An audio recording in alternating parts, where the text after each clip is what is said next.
Okay, Lylla here doesn't like people moving around, as I talked about in the video above. Now she's already kind of a little chatty, so she might do a little bit of barking. What I'm going to do in this video is show you how you can use the principles of counter conditioning to stop a dog from reacting.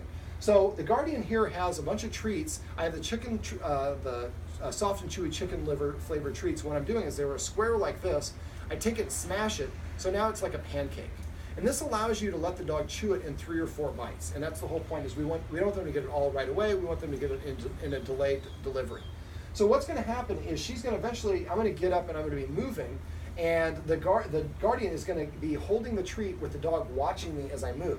Now when I first move, I'm going to be moving super duper slow, because we want the dog to continue taking the treat and not be reactive to me. Now I'm gonna actually open the doors that are right here. I'm gonna kind of step out of camera view, and you're gonna see me coming in here slower. Now we've come up with a system. When she makes a coughing sound, that means the treat's about to disappear, and so I'm gonna stop. When you're doing this, the dog has to be getting the treat delivered before the stimulus happens. In this case, before I start walking. And as soon as she coughs, that means the treat's gonna be about to be disappeared. So I'm gonna freeze. Then she's gonna grab another treat and have him looking at me, and I'm gonna move around again. Now when you're doing this, if you can demonstrate a little, let her chew, and then show how you can move her head. So when I do it, I typically like to do it like this, with my thumb and forearm under, so I'm not blocking the dog's vision. But again, I can get the dog to look up or down or to the side just by moving my hand.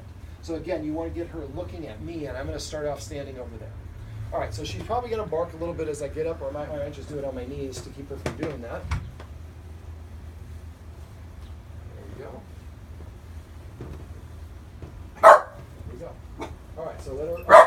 So maybe choke up on the leash a little bit, just to give her a little bit more distance. Now when I am doing this, if your dog is reactive at this distance, we're in Santa Monica and real estate's really expensive. So we have very limited space, and we have to do this to film. So you might want to actually do this where you would have more space. Normally if she's reactive to me when I'm walking here, then I would walk further and further away until she can stay seated and continue chewing the treat. So ask her to sit. And as I'll hold the treat so she's looking at me. Can you do it with your other hand so you're not crossing over? There you go. Make sure she's looking up. So hold between your thumb and forefinger. There you go. And a little bit higher up. There we go. So now I'm standing. And I would just hold it like this and hold these 3 fingers under her chin. There you go. Perfect. All right, so now she's, there we go.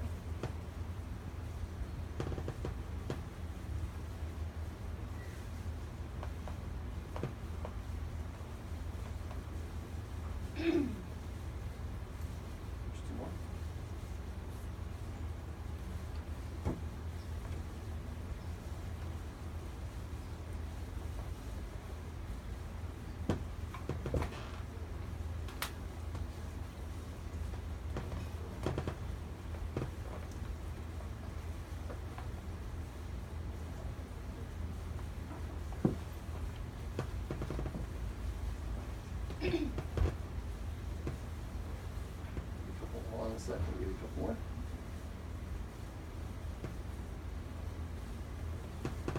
Now if you see, I'm moving a little bit faster now, and there's no reaction.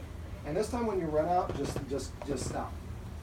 And we want to see the response once the stimulus, the reinforcer stops.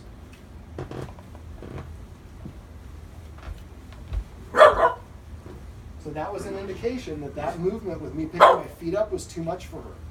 So now we're not going to do it. I just want to show you so that this is not that this actually was working.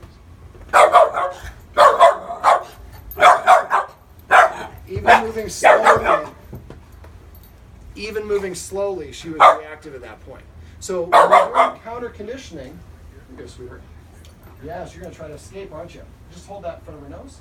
So when you're doing counter conditioning, you want to go slow and at the dog's pace. Again, my 2 indicators: does the dog stay seated, and is it interested in the treat? If it gets up or stops eating the treat, the stimulus is moving too fast or is too close.